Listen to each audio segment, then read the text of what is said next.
Welcome to ComfortTV.channel news, bringing you verified and balanced news from Nigeria and around the world. I am Faith Kevin. Thank you for joining us. First, the headlines. Soludo orders prosecution of officers involved in Onitsha market shooting. Peter Obi condemns Anambra killings, demands probe. 2027 INEC worried over early campaigns by politicians. Qatar bars Nigerian men from solo travel. Abia gears up to meet 21st century challenges in education sector. Abia government raises alarm over water contamination. On business news, federal government publishes new tax reform laws. In the foreign scene, U.S. appeal court rules Trump must pay $83.3 million in damages in defamation lawsuit. Palestinian attackers open fire on people at bus stop. And on sports, Super Eagles slip to third as Raw Benin hammers Lesotho in World Cup race. Now the news. Anambra State Governor Professor Chukwuma Soludo has directed the immediate arrest of members of the Operation Clean and Healthy Anambra Brigade or CHA Brigade involved in the shooting near Emeka Plaza in Onitsha Main Market. The governor instructed that the officers be handed over to the police for prosecution, while assuring that medical care for the injured will be fully provided. This was contained in a statement by the state's Commissioner for Information, Law Mefo. The Ocha Brigade, a task force established to enforce environmental and sanitation laws, have frequently faced accusations of harassment, extortion, and excessive use of force. Tensions escalated on Tuesday when its operatives reportedly opened fire during enforcement operations, sparking panic. In the bustling commercial hub, witnesses alleged that some casualties, including a pregnant woman, was recorded. Confirming the development, Mefo noted that the government was fully aware of the situation at Onitsha Main Market. The statement read in part that they appreciate the swift intervention of the police, who have restored calm and order to the area. An investigation into the incident has commenced, and the government will ensure that all necessary measures are taken to prevent similar occurrences in the future. Regrettably, one of the victims, Mrs. Chinwe Igwe, was confirmed dead on arrival.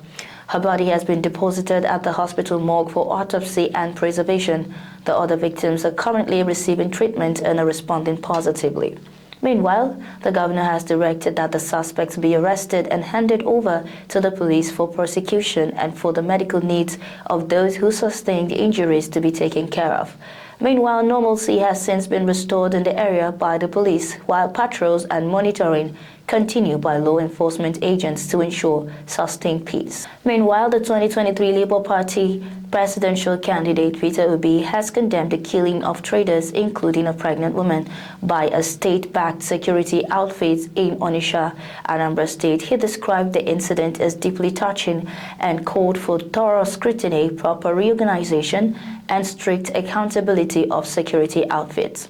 According to him, the incident highlighted the urgent need for oversight and accountability in state-backed security groups, which have become a source of fear rather than protection for citizens. The former Anambra State governor emphasized that security agencies and community outfits should be thoroughly vetted, properly trained, and closely monitored to ensure professionalism and prevent abuse. The ex-Anambra State governor also added that at a time when a nation is grappling with serious security challenges, everyone looking for ways to mitigate them and even supporting for state policing, it is worrisome that already state-backed outfits created to help the situation and improve security are instead worsening the plight of the already terrorized citizens and sometimes acting even worse than the criminals they were meant to confront. The Independent National Electoral Commission INEC has expressed concern over the growing resort to early campaigns by politicians and their surrogates in clear violation of extant laws. INEC National Commissioner and Chairman Board of the Electoral Institute, TEI, Professor Abdullahi Zuru disclosed this on Wednesday in Abuja at a stakeholders roundtable convened to examine the challenges of premature political campaigns. According to him, early campaigns are now disguised as appreciation or philanthropy, done via billboards, social media, and even in physical gatherings. Nigerian men traveling alone will no longer be able to obtain tourist or transit visas to Qatar, following new rules introduced by the country's Minister of Interior. The decision, which authorities say is meant to curb overstays, has sparked concerns that it could affect businesses, family connections, and wider relations between both nations. The policy, which took effect around September 5, 2025, was first reported by industry sources and travel agencies recently. It applies immediately to both new and pending visa applications.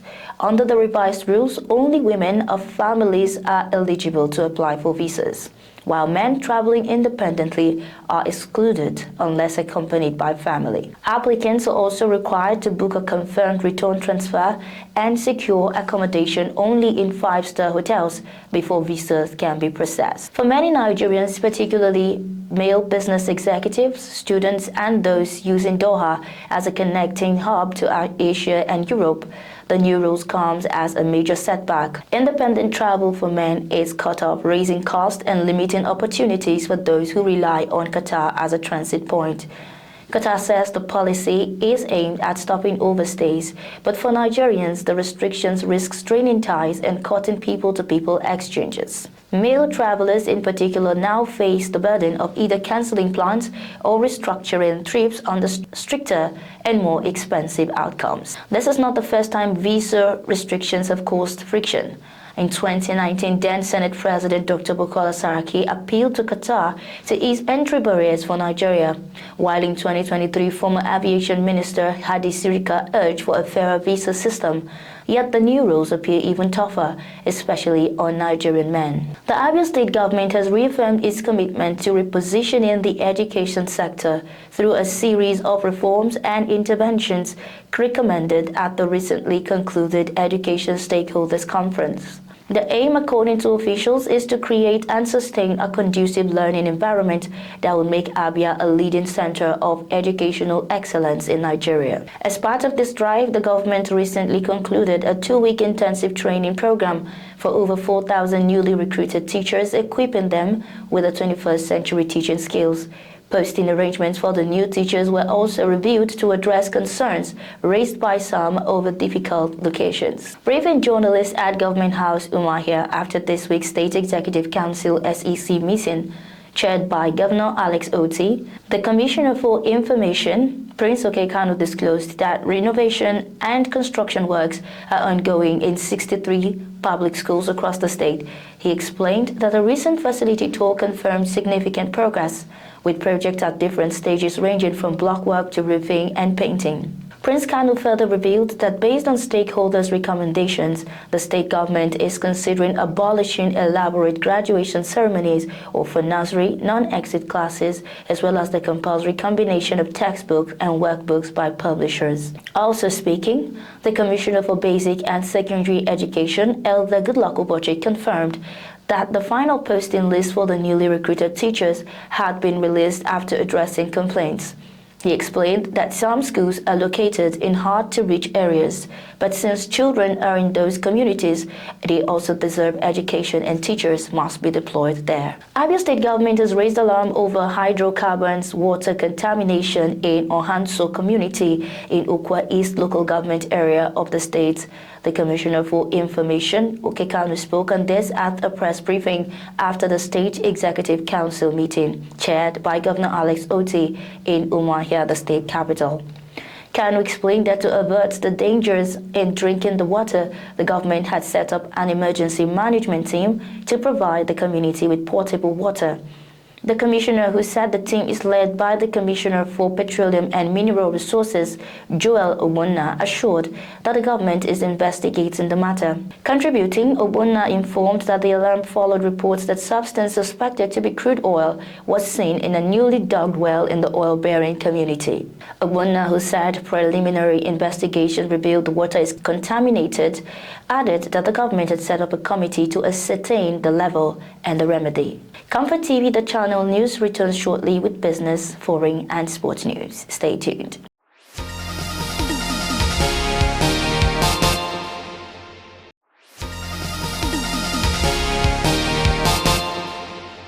Many thanks for staying tuned. This is ComfortTV.channel news. On business, the federal government has officially published Nigeria's tax reform laws in the Government Gazette, marking a historic overhaul of the country's fiscal framework. This was revealed in a statement signed by the personal assistant on special duties to the President, Kamaruddin Yusuf, on Wednesday.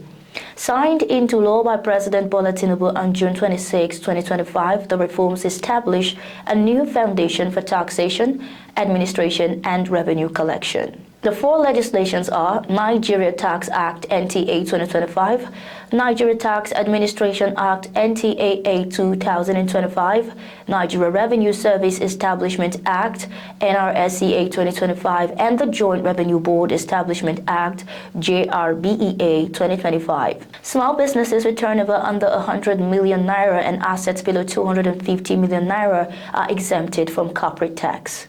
Corporate tax rate for large firms may cut from 30% to 25% at the President's discretion. Top-up tax thresholds 50 billion naira for local firms and 750 million euros more for multinationals. 5% annual tax credit introduced for eligible priority sector projects. Companies transacting in foreign currency may now pay taxes in naira at official exchange rate. Still on business, the Commissioner for Insurance, Mr. Olusegun Ayo Omoseyin, and the Nigerian Economic Summit Group, NESG, are working hands in gloves to bring about economic growth through insurance sector reform.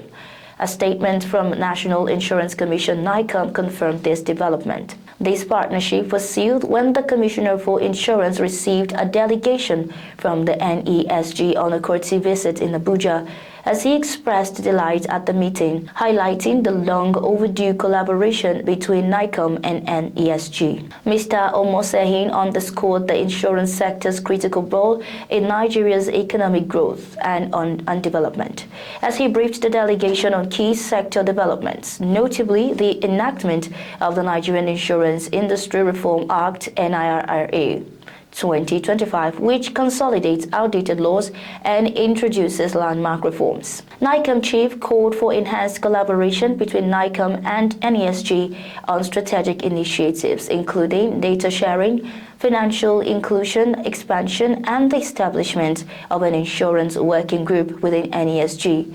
He also emphasized the need to raise public awareness about the insurance sector's vital contribution to economic growth. NICOM reaffirmed its commitment to protecting insurance consumers, ensuring transparency, and providing efficient insurance services that support Nigeria's economic development.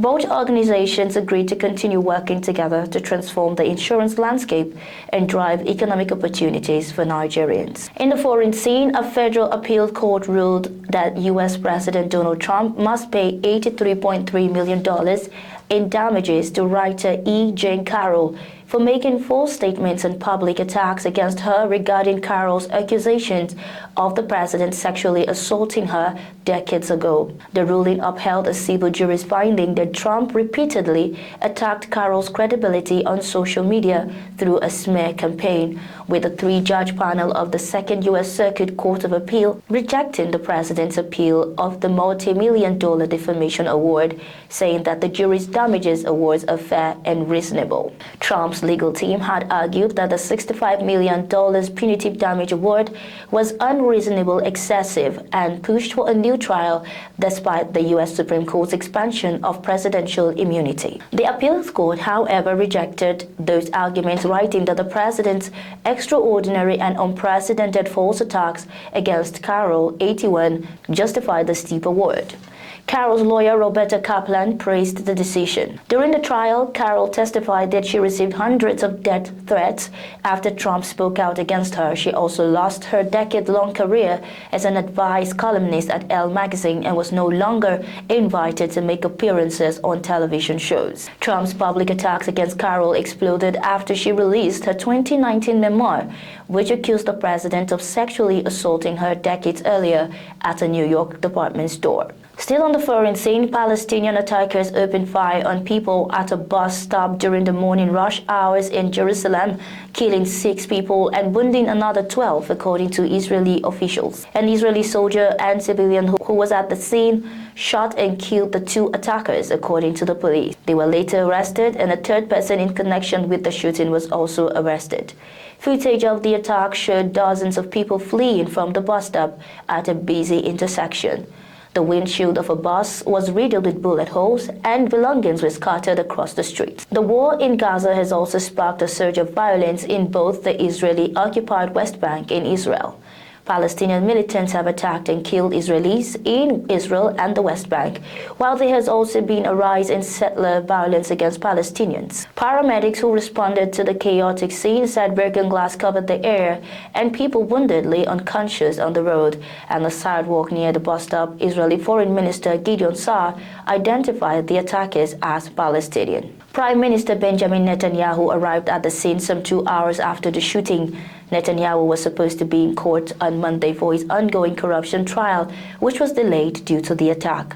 He warned that Israel is fighting a war on multiple fronts, including Gaza. Netanyahu praised the soldier who fired on the gunman. He was from a newly formed unit for ultra-Orthodox soldiers. Hundreds of security forces arrived at the scene to search for additional attackers or explosives that could have been planted around the area. The Israeli military said it is encircling Palestinian villages on the outskirts of the nearby West Bank of Ramallah as it steps up defense in response. And on sports, after South Africa crushed Nigeria's 2026 FIFA World Cup dreams in Bloemfontein, Benin Republic slammed the Super Eagles another damaging blow after dismantling Lesotho 4-0 in Cotonou on Tuesday night. The emphatic result saw Gernot Rohr's side leapfrog the Super Eagles into second place in Group C, leaving Nigeria with an increasingly narrow route to the finals. Nigeria had earlier fought to a 1-1 draw against South Africa in Bloemfontein, briefly moving into second spot. But Benin's ruthless display ensured the Super Eagles were quickly knocked back to third, with only 2 games remaining. Benin's Cheetahs began aggressively despite a delayed kickoff caused by power issues inside the stadium. The intent was rewarded when Steve Mooney pounced on the defensive laps to slot into an empty net. The brass striker then turned provider, capitalizing on a poor pass from Lesotho's goalkeeper to set up Andreas Hutunji for 2-0 inside 30 minutes. Still in sports, Real Madrid were left holding their breath as defender David Alaba experienced an injury scare while playing for Austria. According to Defensa Central, the veteran Madrid star had to leave the pitch in the 77th minute during Austria's match against Bosnia and Herzegovina due to cramps in both legs. Alaba, who had been playing steadily until that point, immediately signaled for a substitution while stretching on the field. Although he left calmly and without visible signs of distress, the club will closely monitor his condition in the coming days. A medical assessment is expected once he returns to Valdebebas. Alaba has started the match and played 77 minutes before muscle problems forced him off. Once back at Valdebebas, Alaba will resume training under Xabi Alonso, allowing the coach to manage his recovery carefully. With Real Madrid facing a demanding schedule, including La Liga and Champions League fixtures, proper monitoring will be crucial to avoid further issues. For now, it seems Alaba's scare is minor, but Madrid will continue to assess him to ensure he's fully fit for the upcoming matches. And that's our news bulletin for today. But before we go, here is a recap of our top stories. Peter Obi condemns Anambra killings, a demand probe. INEC worried over early campaigns by politicians. Qatar bars Nigerian men from solo travel. Abia State gears up to meet 21st century challenges in education sector. On the business scene, federal government publishes new tax reform laws. On the foreign scene, U.S. appeal court rules Trump must pay $83.3 million in damages in defamation lawsuit. And on sports, Super Eagles slip to third as Ross Benin hammer Lesotho in World Cup race. Thanks for watching. For breaking news, exclusive interviews and more, follow us online at ComfortTV.channel on all platforms. Remember to like and share our videos, subscribe to our channel and click on the notification bell so you don't miss out on any updates. I am Faith Kevin. Until next time, stay safe, stay informed.